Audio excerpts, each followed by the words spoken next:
Okay, well, having butchered one of the most beautiful tunes that you'll ever hear, it's a piece of music I like for obvious reasons. And what I wanted to do was just talk very, very briefly about scales.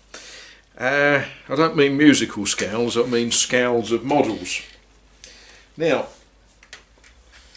this is a Hornby 00 locomotive, and it runs on 00 gauge track, and that is the bit that tells us about the gauge of the track that it runs on, the distance between the wheels.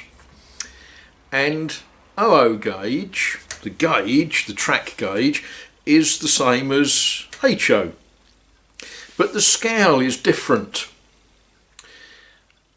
00 is very often referred to as 4mm to the foot. Now there's a funny scale if ever there was one. 4mm to the foot. Or 1/72. Now, a lot of toys, cars and trucks and things like that, they come in different scales. They come in 1/72, 1/76, nominally 1/64. Incidentally, I measured this and I compared it to the real thing. It ain't 1/64, it's 1/68. So on a 00 layout, that wouldn't look too wrong. And if you park it up in one of the parking lots away from buildings and people and things, you'd need to have pretty funny eyesight to see that it was wrong.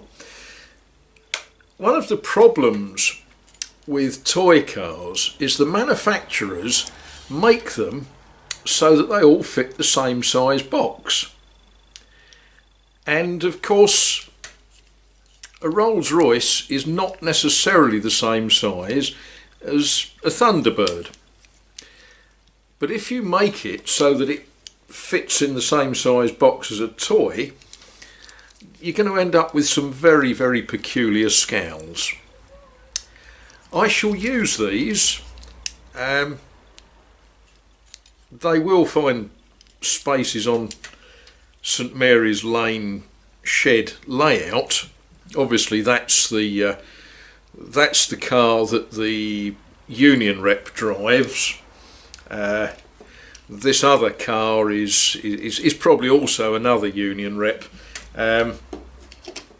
The shed foreman, he probably can only afford a Morris Minor, but the union reps, they all drive around in Rolls Royces.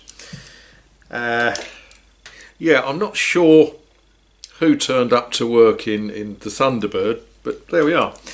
So say that, I reckon it's 1/68. On the bottom of it, it says it's 1/64.